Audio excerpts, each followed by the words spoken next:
Hey, Sammy. Yo, how's it going? Good, how are you? I'm all right. This is very exciting, isn't it? To have like your feature film debut and you got a nice Yeah. hunk there with Robbie ML. Like this is fun. It is super fun and super exciting.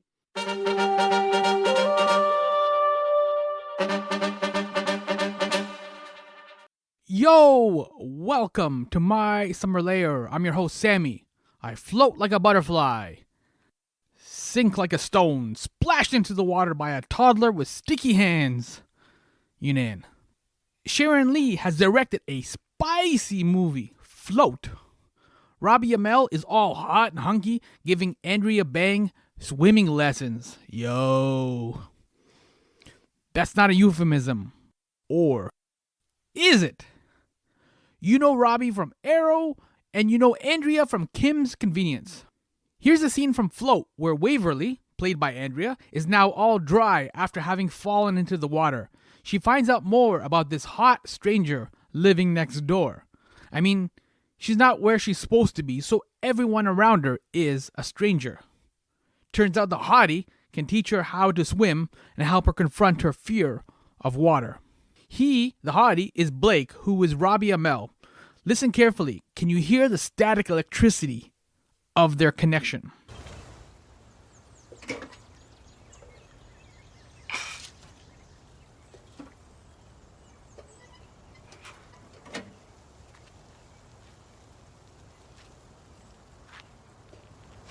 Morning.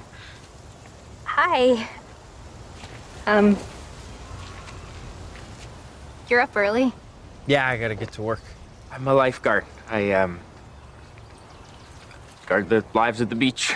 So I was dealing with the pro yesterday then. Oh yeah. Yeah. How you feeling, by the way? I'm fine. Good.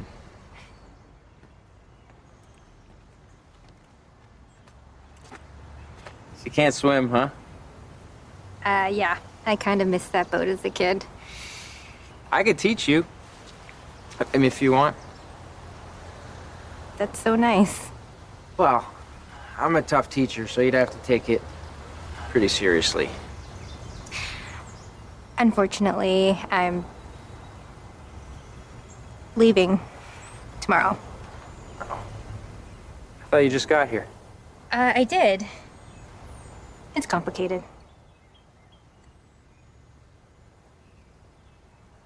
Okay.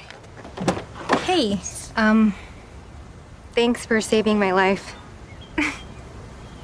You're welcome. Float is Sharon's feature film debut. How dope is that? She also co-wrote this adaptation of the novel by Kate Merchant. She shares the changes to the novel she made as co-writer and director, even pulling in experiences from her own life. You know, I can't tell if the moment she describes with her father is sweet or heartbreaking. Like, maybe it's both. So, Float, the bathing suits are cute, the drama is delightful, and the romance is romantic. What's not to love?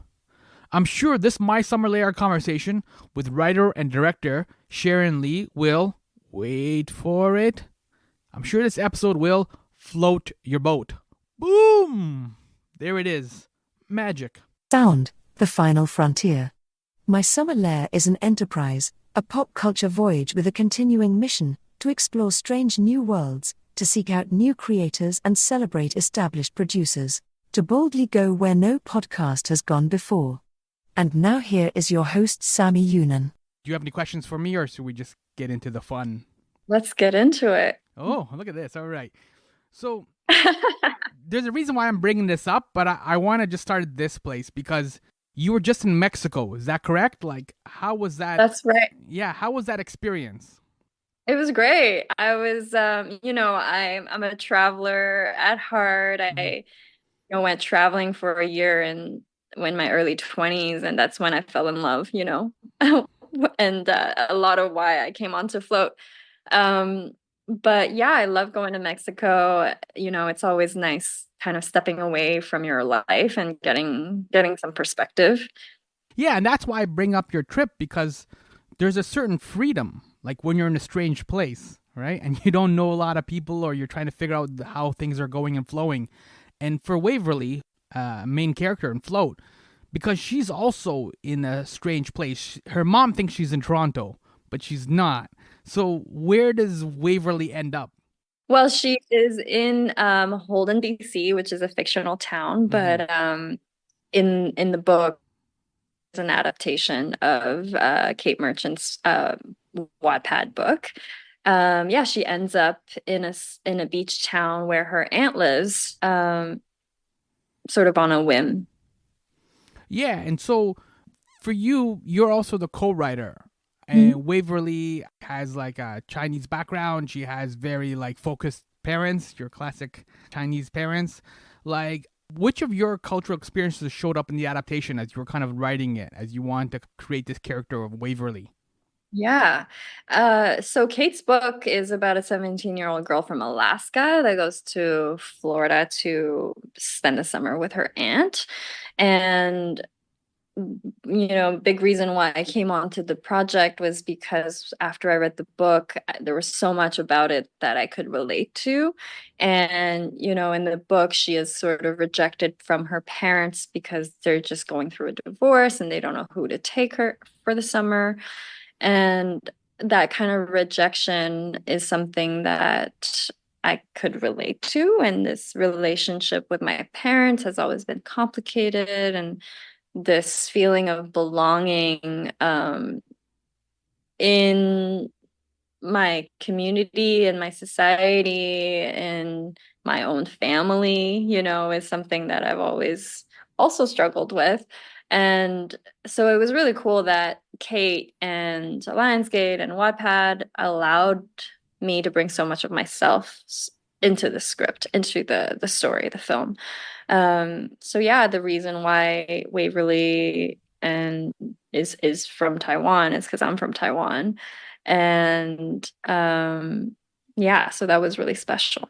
There doesn't seem to be any bad guys in the movie in the traditional sense, where like I know her parents can be a little bit more hyper focused, I guess, or tiger mom or whatever expression you want to use, but it's coming from a place of love. So are they necessarily like bad people, if that makes sense? Oh, and I always say that I love stories that have no bad guys, so I'm glad that you felt that way. Yeah.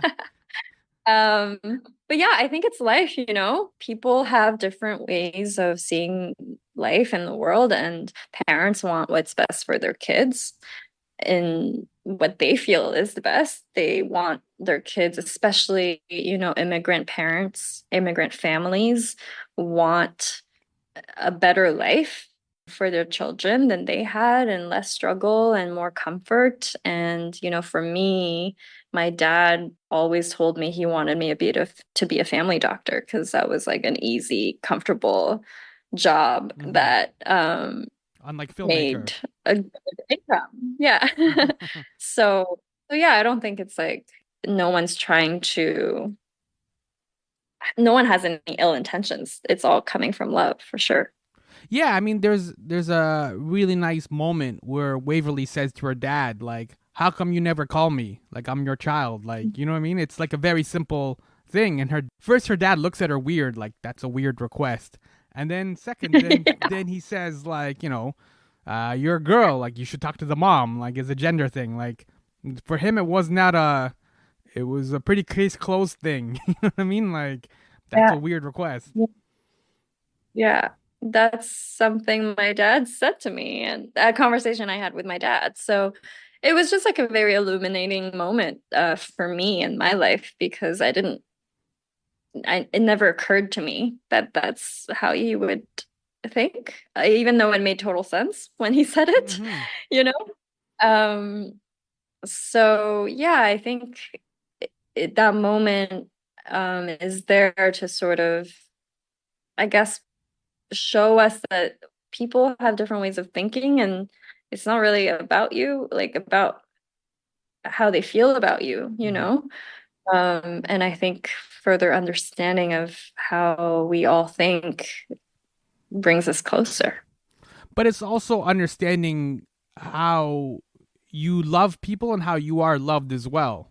right? If you're Yeah. allergic to chocolates and your boyfriend brings you like chocolates, right? Like, or peanuts or Yeah. whatever it is, and then it's like, yeah, he's doing the Valentine's Day thing he's supposed to be doing, but it's not a good love, if that makes sense. Yeah, yeah, for sure, for sure. I think a huge point with Waverly is I want I hope that people can see that, we also have to take a role in our feelings of belonging. It's not just about other people taking you in, it's also about you telling people what you want and how you want to be loved, Mm-hmm. and giving them that opportunity to meet you. And in terms of meeting you, we can expand past Waverly and look into more of the cast because you also have Robbie Amell.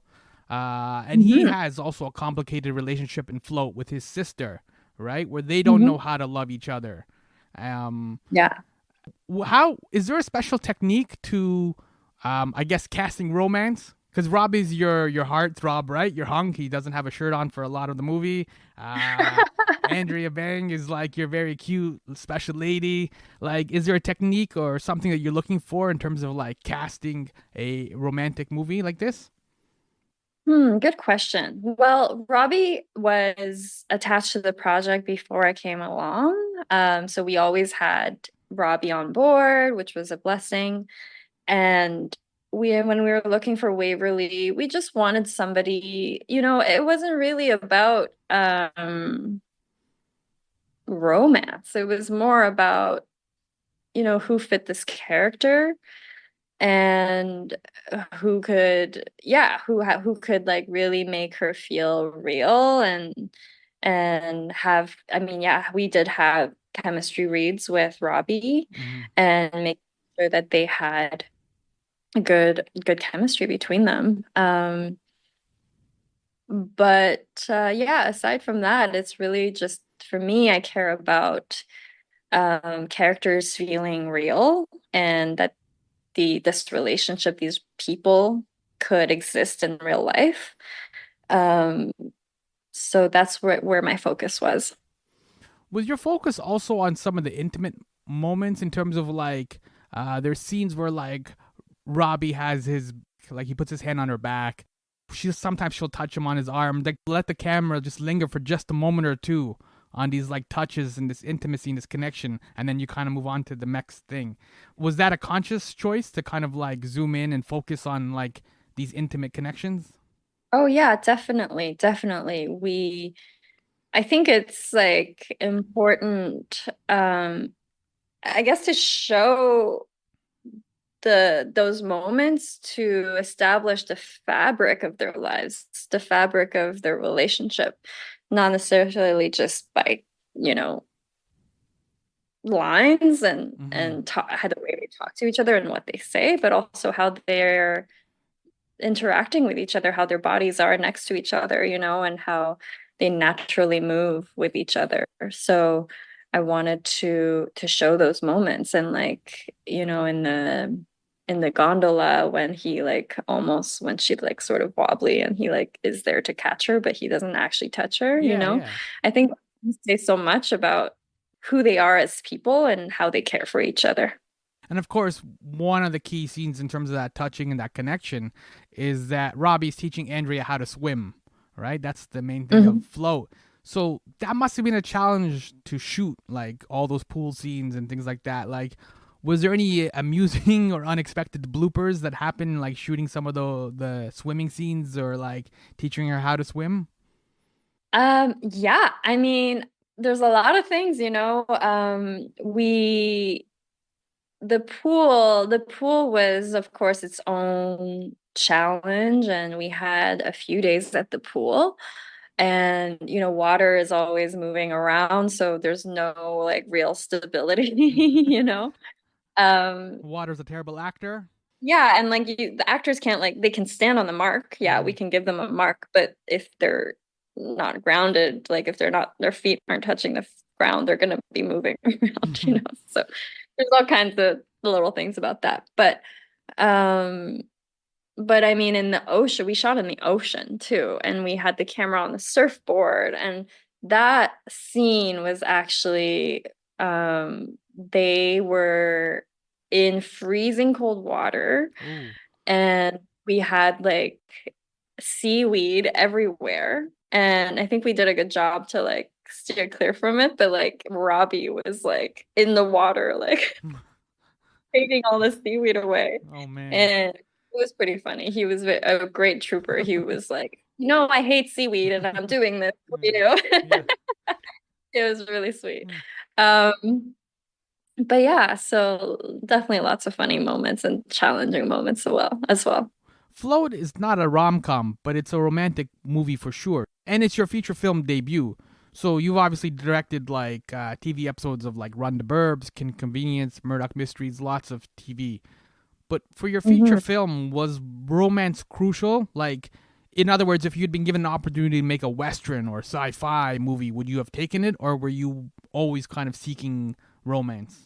No, I wasn't specifically seeking romance, but as you know, I've also done a lot of romance in my own personal work, and I am a romantic for sure at Yeah. heart, and it felt like a good fit. For me, when I'm looking at projects, I'm always looking for a personal connection, and this story about belonging was something that I was really thinking about, and I felt just really aligned with what I cared about at the moment. And yes, it's a love story, but it's also a story about, taking responsibility for your relationships and having the courage to be really honest about how you feel and sort of putting yourself out there in a way that people can really understand you and what you want and how you're feeling. And you're not just talking romantically, you're talking like in general as well, right? Like I mentioned the scene with like Waverly and she says to her dad, like, why don't you call me? Like she's taking the initiative in the relationship, right? Where like Yeah. I want to be loved better by my own dad. Yeah, yeah. And I think we see a Waverly like at the beginning when she's like telling her aunt that, she doesn't want to mooch off of her, and her aunt kind of snaps back and say like, hey, don't put that on me. If you don't want to stay, you don't want to stay, but it's not because of me, Mm-hmm. So taking responsibility for your actions and um not deciding for other people what they want. That's interesting because you mentioned like, your dad wanted you to be a doctor. Waverly's struggling with the same thing where like her parents have like already decided for her that it's good to be a doctor. Like, was it hard for you in terms of like going in this direction and like I'm gonna be a filmmaker where it's not a stable career? It's like the opportunities can be like uneven, to put it mildly. It I don't think sometimes people understand like you're not just defying your parents, but you're also going sometimes against cultural like imperatives. Do you know what I mean? So it's like it's a bigger uphill climb than just like, no, I don't want to do what my dad says. Yeah, totally. And it is a challenge, and it's a continued conversation and also, I guess, education for my family. Mm-hmm. And I still don't really think they fully understand my life. Yeah. Um, but at the beginning of my career for a long time, they thought they were like, when are you gonna get a real job? Mm-hmm. Like and then until they saw that I was okay, that I wasn't gonna change my mind and that, I could pay rent and Feed yourself. I was taking care of myself, Yeah. that they were like, oh, okay, I think this is working for her. Mm-hmm. Yeah. And in terms of like paying rent, one of your upcoming jobs, or I guess you already finished this job, is you written with Robbie, his latest movie, Code 8, Part 2. That's right. Yeah. That's why I was asking before if like you were seeking romance. This is kind of a shift, right? To go from like Yeah. romance and like I'll teach you how to swim, baby, to like sci-fi. Like Yeah. So are you and Robbie now friends after like Float and Code 8? Is that like, are you guys road tripping now and like hanging out? Like, Oh my God. can We I? have not gone on a road trip together, All right. although I'd be happy to. But yeah, it was really cool to be able to work on both projects. Of course, they are completely different from each other. I really appreciate, the filmmakers and the producers for seeing and recognizing that, we as storytellers and artists are not one thing, Mm-hmm.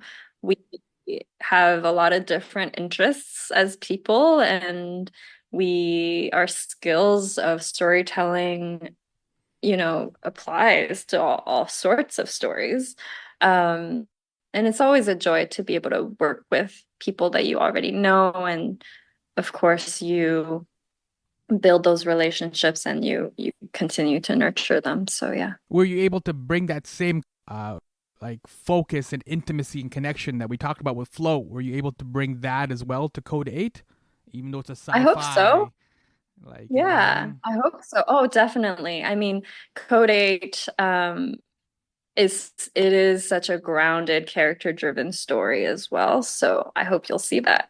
And Mhm. and as we're wrapping up, like for Float, is it sometimes difficult to like shoot a romantic movie because there's the danger of like falling into cliche?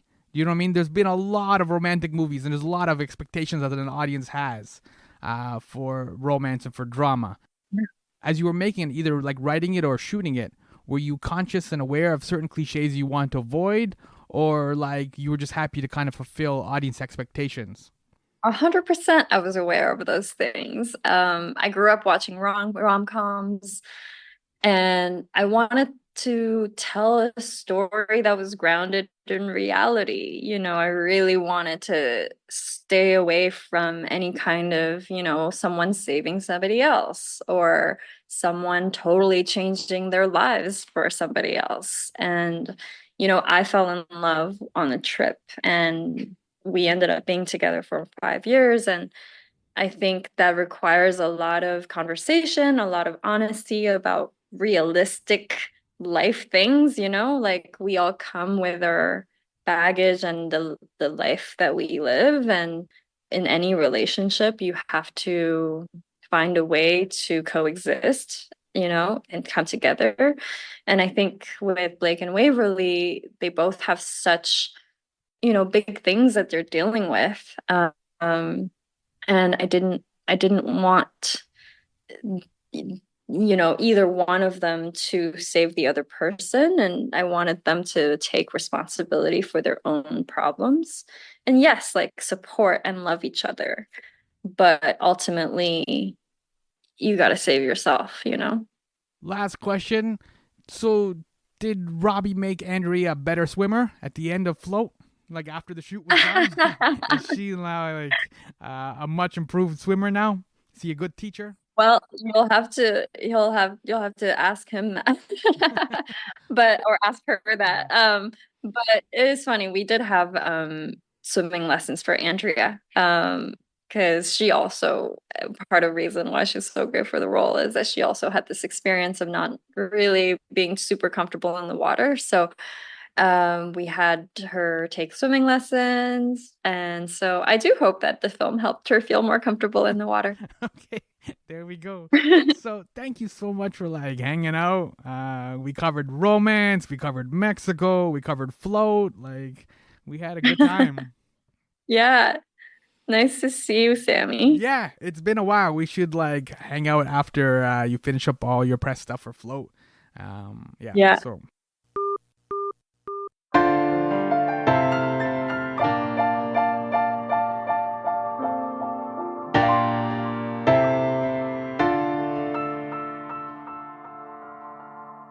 yo, that was writer and director Sherren Lee, and her romantic movie is called Float.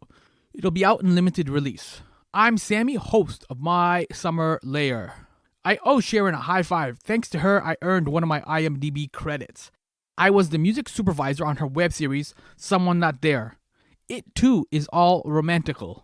Two friends, yes, one male, one female, are in the friend zone. Oh no. But perhaps they're seeking parole. So Float, as her directorial debut, is remarkable. I'm floating on air. For Float screening dates, go to mysummerlair.com. Details are in the show notes, and bonus fun, you can sign up for My Pal Sammy, a weekly pop culture newsletter. Click on mysummerlair.com/subscribe, and soon you'll see I float a trial balloon with my unique perspective in every newsletter. Damn. That was probably the worst pun yet. I know you're not going to sign up now at mysummerlair.com/subscribe. I ruined it. I know I did. That one's on me. That's my bad. But it brings up this. Are puns a relationship deal breaker, or are puns a relationship deal maker? You're still not going to sign up for the newsletter, are you? All right, whatever. That's tomorrow's a better day. Thank you so much for listening to me in the Netflix world. Float, yo.